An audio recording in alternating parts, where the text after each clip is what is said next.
Bem-vindos mais uma vez. Hoje falaremos sobre plano inclinado e faremos alguns exercícios. Estamos ainda nas leis de Newton, capítulo 11, lá na página 253 do seu livro. Bom, aqui eu repeti a regrinha de resolução dos problemas, tá? Ler o enunciado várias vezes, retirar do enunciado aquilo que ele te fornece de dados e aquilo que ele te pede, fazer um desenho, verificar quais são as unidades de medida, colocar as forças naturais e as forças que aparecem, e então aplicar a segunda lei de Newton e resolver. Então vamos lá. Plano inclinado. Considere um corpo de peso P deslizando livremente por uma superfície sem atrito, perfeitamente lisa, inclinada de um ângulo θ em relação à horizontal. Muito bem. A força da natureza que aparece aqui, responsável pelo movimento, é a força peso, que vai implicar numa força normal, que é a força de reação ao plano de apoio, e é sempre perpendicular normal a esse plano de apoio. Por isso ela recebe o nome de normal, tá? Bom, a soma vetorial do peso com a normal, se eu transcrevo esse vetor para cá, transcrevo esse vetor para cá, vai dar nessa direção. É a componente x do peso na direção do movimento. Por isso a gente comumente chama ela de px. Opondo-se à normal, fazendo uma força sobre a superfície, existe uma componente do peso, que é a componente py. Lá no final dessa aula eu vou mostrar que esse mesmo ângulo θ de inclinação é o mesmo ângulo aqui, tá certo? Não é difícil de ver, depois eu demonstro para a gente não se perder. Beleza. Muito bem. Aumentando isso daqui, eu vejo então que eu tenho o peso P, gerando uma componente PY que se opõe à normal e uma componente PX, geralmente é responsável pelo movimento, tá? Olhando então para esse triângulo retângulo, onde aqui eu tenho um ângulo de 90 graus, tá certo? O ângulo θ é o mesmo ângulo que eu tenho aqui. Eu verifico então que o seno desse ângulo é o cateto oposto px dividido pela hipotenusa, que é o próprio peso P. Então, o seno de θ é px sobre P, passa o P multiplicando, px é P seno θ. Então, essa aqui é uma formulazinha que a gente vai usar bastante para plano inclinado. A componente na direção paralela ao plano inclinado, chamada de px, será sempre o px P seno θ. Tá? Do mesmo modo, se eu pegar aqui o cosseno de θ, que é o cateto adjacente dividido pela hipotenusa, tá certo? Eu vou chegar, na formulazinha em que cosseno de θ vai ser py sobre P, passa o P multiplicando e py é P cosseno θ.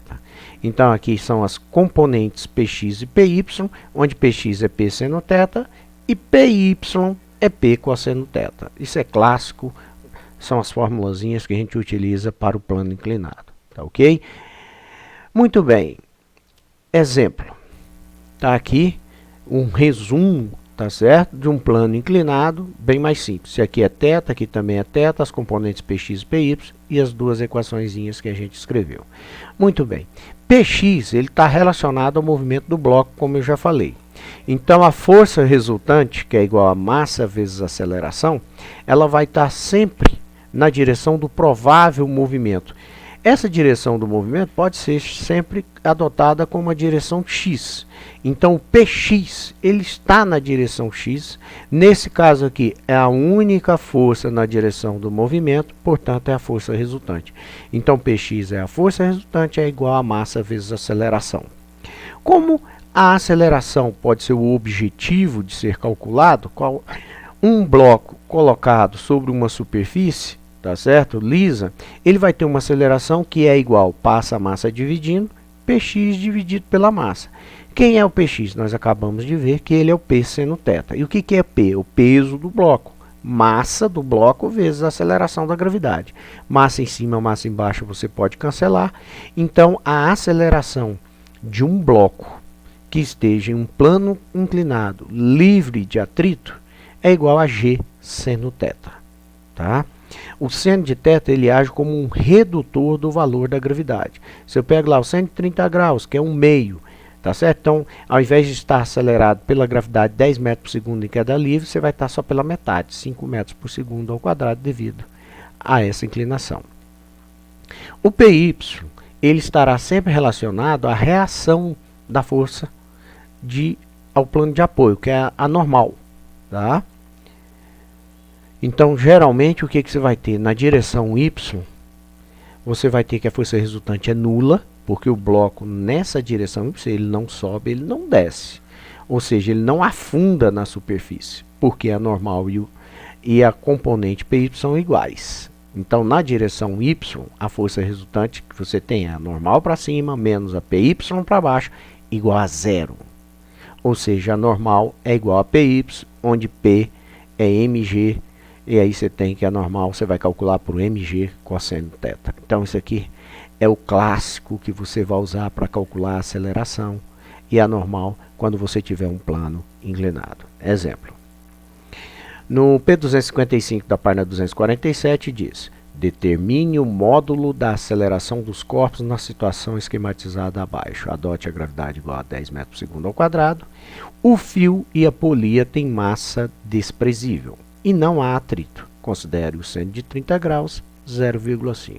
Então tá aí, você tem dois blocos. Sempre que você tiver 2 blocos, 3 blocos, 4 blocos, 5 blocos, a primeira coisa é você numerá-los, ou numerá-los 1, 2, 3, 4, 5, ou você nomeá-los por A, B, C, D, porque cada bloco possui a sua equação própria de movimento.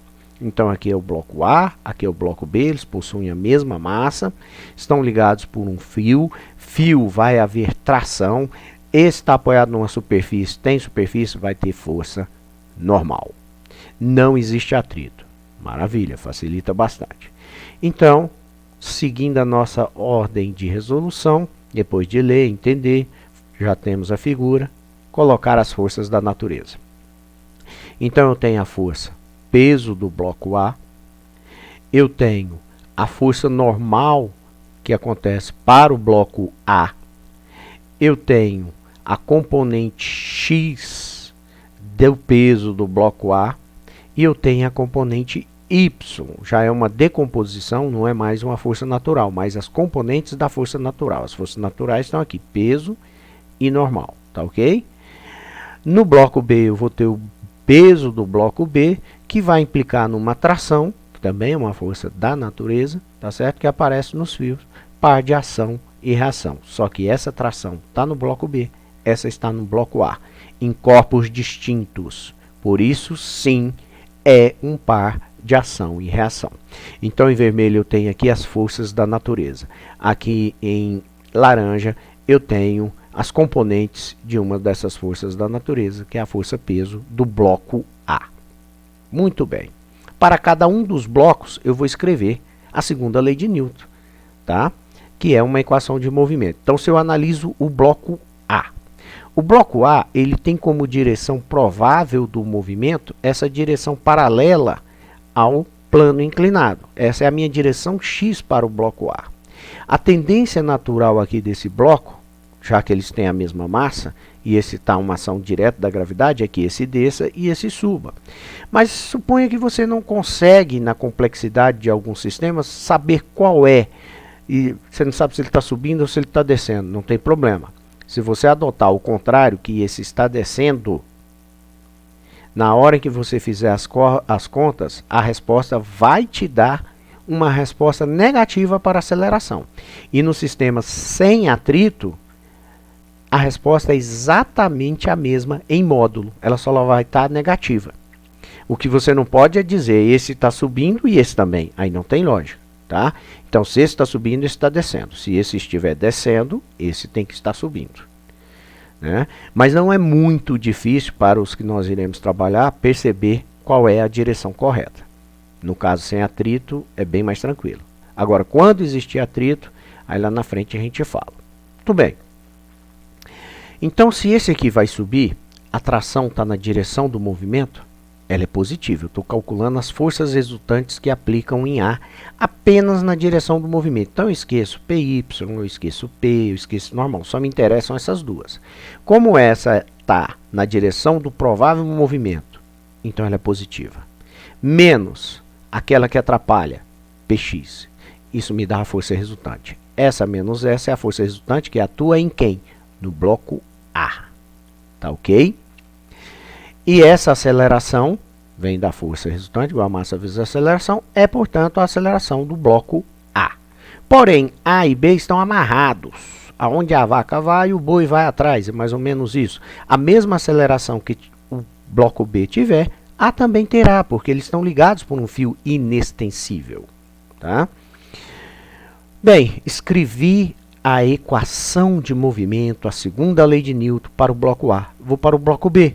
Vou escrever a mesma coisa. Ó. O peso de B para baixo, positivo, porque se está subindo, está descendo, menos a tração que atrapalha para cima, isso é a força resultante, só tem as duas. A resultante entre elas é a maior menos a menor. A maior é aquela que está na direção do movimento. Isso vai ser igual ao quê? A massa de B vezes a aceleração de B, onde as acelerações são iguais, pois estão amarrados. Construir a equação de movimento para cada um é só resolver matematicamente esse sistema de duas equações. E todos eles se resolvem muito facilmente por soma. Na soma, sempre a tração vai desaparecer. Uma positiva com uma negativa cancela, sobra PB positivo menos PX. Isso é igual a MA vezes A mais MB vezes A. Vou colocar o A em evidência, vai sobrar MA mais MB vezes A. E agora eu posso passar MA mais MB para cá, dividindo, isolando a aceleração, que fica PB menos PX, o que está do lado de cá, dividido por MA mais MB. Agora é substituir os valores, tá certo? E resolver. Muito bem, está aqui a mesma equação. Vamos calcular separadamente PB e PX. Quem é PB? O peso do bloco B, que é a massa do bloco B vezes a gravidade. A massa do bloco B é 2 kg. Então, substituo MB por 2, a gravidade é 10, 2 vezes 10 são 20. Px. Px é a componente x do peso do bloco A, que é igual a PA seno θ, que é o objetivo do nosso estudo nessa aula. Muito bem, o peso do bloco A é a massa de A vezes a gravidade, então Px é MA vezes G vezes seno de θ, que nós vimos lá no slide anterior. Px é P seno θ. P seno θ. Como o Px aqui é só para o bloco A, tá ok? Olha aqui. Apenas o bloco A, o Px, ok? Então, vou ficar com a massa de A, que também é 2, gravidade que é 10, e o seno de θ. O ângulo θ é esse de 30 graus aqui, ó. Do mesmo modo, quando eu tenho um ângulo aqui, eu tenho aqui, que a gente vai demonstrar lá no final. Muito bem. Seno de 30, ele pediu para considerar 0,5. 2 vezes 10, 20. Metade de 20 é 10. Então, Px vale 10 e Pb vale 20. Eu vou jogar esses valores aqui, ó. Pb vale 20, Px vale 10. E lá embaixo as duas massas, que são iguais a 2 kg cada uma. 20 menos 10 dá 10. 2 mais 2 dá 4. 10 dividido por 4, 2,5. Encontrei a aceleração. Então, já respondi para o problema qual é a aceleração, que foi a pergunta. Determine o modo da aceleração no sistema. Respondido o exercício. No teste 224 da página 253, que é um exercício do FUVEST, São Paulo, ele diz o seguinte: uma esfera de massa M0, tá aqui, está pendurada por um fio, tá aqui o fio, ligado em sua outra extremidade a um caixote, tá aqui o meu caixote de massa Mzão, onde esse Mzão é 3 vezes a massa da esfera M0. Sobre uma mesa horizontal, tá aqui. Quando o fio entre eles permanece não esticado, tá vendo? O fio não está esticado. E a esfera é, então, abandonada, ela cai de uma altura H0. Quando ela termina essa altura H0, o fio estica. Só que quando esse fio estica, ela já não está mais parada, ela já tem uma velocidade inicial V0, essa daqui. Sem que o caixote aí comece o seu movimento. A partir desse momento atingiu essa velocidade exata, aí ele principia o seu movimento. Na situação em que o fio entre eles estiver esticado, a esfera, puxando o caixote, após percorrer a mesma distância h0, atingirá uma velocidade v igual a quanto? Então veja, quando essa esfera cair de uma altura h0, ela adquire uma velocidade v0, o fio estica. E o caixote então começa a se mover. Aí vai descer mais h0 novamente. E aí, acelerar todo o conjunto, essa caixa irá adquirir uma velocidade v. Qual é essa velocidade v? É um probleminha mais complicadinho, né? Vamos lá. Imediatamente após a esfera de massa m0 percorrer a altura h0 e adquirir a velocidade v0, teremos a seguinte situação. Então está aqui, ó. Depois que desceu, esticou o fio, desceu h0, o fio ficou esticado, adquiriu a velocidade v0, tá certo?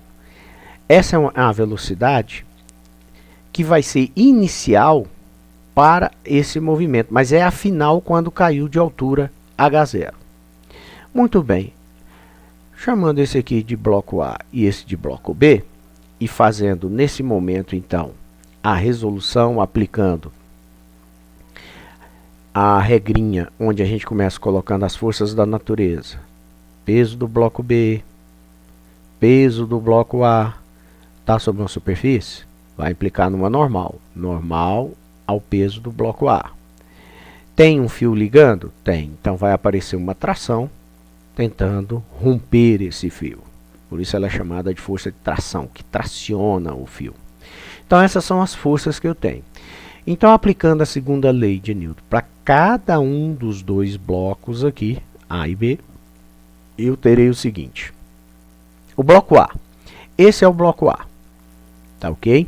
Ele tem aqui na direção do movimento apenas a força de tração. Portanto, ela é a força resultante, porque ela é a única. Igual a massa daquele cara que eu estou falando da vida dele, que é o bloco A, vezes a aceleração do bloco A. No bloco B, eu tenho duas forças na direção do movimento, porque esse desce e esse vai para a direita. Essas duas aqui, ó, o bloco não desce, o bloco não sobe. Então, nessa direção, eu não tenho movimento. Muito bem. No bloco B, a tendência é descer, então o peso de B é positivo, menos aquilo que atrapalha para cima a tração, forma a força resultante. Toda força resultante é igual a massa vezes a aceleração. Estou falando do bloco B, então é a massa dele. Sei que se estão nesse momento amarrados por uma corda inextensível, aonde a vaca vai, o boi vai atrás. A mesma aceleração de A é a mesma de B. Então isso aqui eu vou chamar tudo de A. E vou resolver o sistema matematicamente por soma, onde a tração vai acabar cancelando, sobrando apenas o peso de B, igual a soma das massas, vezes a aceleração de A, mais massa de B, vezes a aceleração de B. Como as acelerações são iguais, eu posso colocar em evidência. Ah, mas quem é a massa do bloco A? M0. Quem é a massa do bloco B? M0. Ótimo. Mas, passando então isso daqui para lá, dividindo, lembrando que o M0 equivale a 3M0, está dado lá no enunciado do problema. Passando isso e dividindo, eu vou ficar com o peso do bloco B dividido por 3M0 mais M0. Mas o que é o peso do bloco B? É a massa dele, M0, vezes a gravidade, M0 vezes gravidade. 3M0 mais M0 dá 4M0, M0 em cima e M0 embaixo, você cancela. O que sobrou? Que a aceleração vai ser G dividido por 4. Os 10 metros por segundo ao quadrado dividido por 4. Tá ok? Que dá 2,5. Muito bem. Na queda livre da esfera, percorrendo uma altura h0, teremos uma velocidade atingida final v0. Então, quando o fio não estava esticado e ela caiu, atingiu essa velocidade, certo? Qual é o valor da velocidade v0 atingida? Se eu pegar a equação do Torricelli, v2 igual a v0 ao quadrado mais 2g delta h, eu vou ter velocidade final atingida. Começou aqui em cima no zero, atingiu a velocidade lá que eu estou procurando, que é o v0. Tá? Então a velocidade final vai ser esse V0 aqui, início de outro movimento. Tá certo? Então a velocidade final atingida é esse V0 aqui, ao quadrado, que é igual à velocidade lá em cima de abandono inicial, que é zero, foi abandonado. 0, 0 ao quadrado é zero. 2 vezes a gravidade, vezes a altura que caiu. A altura que caiu, o deslocamento foi de H0. Hzão 0, está aqui. Então, a velocidade V0 ao quadrado é igual a 2gh, e se eu passo o quadrado para lá, vai na forma de raiz, e eu tenho essa fórmula clássica, né, de que V0 é igual a raiz de 2gh. Quando é abandonado, o lançamento ocorre com velocidade inicial 0, o resultado é sempre a raiz de 2gh. Só que no caso aqui, o h meu já é o h0. Muito bem. O caixote, ele é de massa mzão, 3m0, e será acelerado durante uma mesma quantidade de distância de altura h0. E vai atingir uma velocidade v final, onde ele começou com uma inicial v0 que a gente acabou de calcular de raiz de 2gh. Então, se eu aplico novamente a equação do Torricelli, eu vou encontrar agora a velocidade final do caixote, que iniciou, não abandonado a zero, mas já iniciou com uma velocidade, aliás, perdão, quem não tem mais velocidade inicial é a esfera, tá? Então, o caixote, ele vai atingir uma velocidade final v, quando ele chegar mais aqui na frente, e isso tiver descido h0, que é dada pela equação de Torricelli, onde o caixote inicialmente realmente estava parado, o caixote, 0, certo? Só que esse caixote, ele será acelerado não por g, mas sim por uma aceleração que vale g sobre 4, que é a que a gente acabou de calcular. Durante quanto? Durante um comprimento h0. Isso vai fazer a velocidade final do caixote quando ele andar h0 aqui, nesse momento que ele chegar aqui no final ter andado h0, quanto que a esfera vai ter andado? h0 mais h0, 2h0, tá? Muito bem, voltando para o caixote, vai ficar 2gh0 sobre 4, tá certo? Só que nós vimos que 2gh0, slide anterior, 2gh0, isso corresponde a v0 ao quadrado. E eu tenho que dar a resposta em termos desse v0, porque o exercício me forneceu isso. Então, eu vou trocar o 2gh0 por v0 ao quadrado. E vou ficar aqui v2 é igual a v0 ao quadrado, porque isso é exatamente igual a v0 ao quadrado, dividido por 4. Quando eu passar para lá o quadrado, eu vou obter que a velocidade final vai ser a raiz quadrada de v0 ao quadrado, que é v, sobre a raiz de 4, que é 2. Então, a resposta do exercício vai ser v igual a v0 sobre 2, que é o item C. Então, eu disse para vocês que provaria lá no final, né? Demonstraria por que quando aqui é teto, desse lado, tá? O ângulo aqui é exatamente o mesmo teto. Toma cuidado, porque em alguns exercícios o ângulo que é dado é aqui.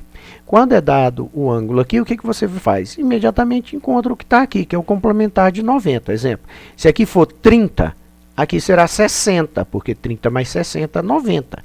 Se aqui for 45, aqui será 45, porque 45 mais 45, 90. Se aqui for 20, aqui vai ser 70, porque 20 mais 70 dá 90.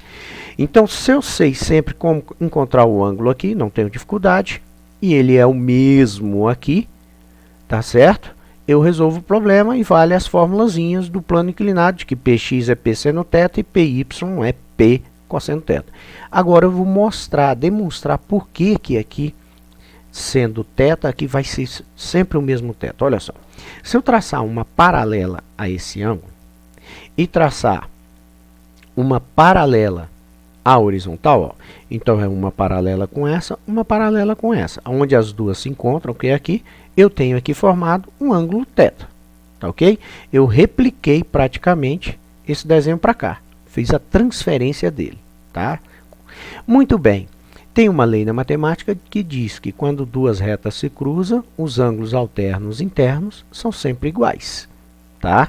Alternos internos, que você aprende na matemática, eles são sempre iguais.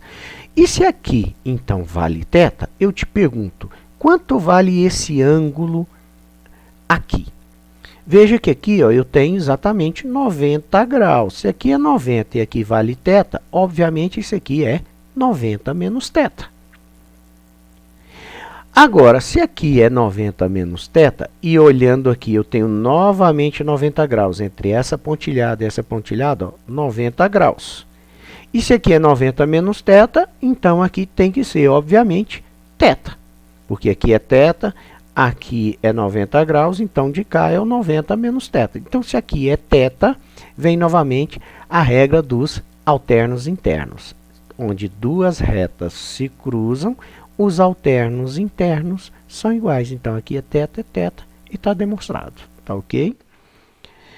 Vocês podem, então, fazer todos os exercícios das páginas 246 até a 255 do livro texto. Bom estudo para vocês!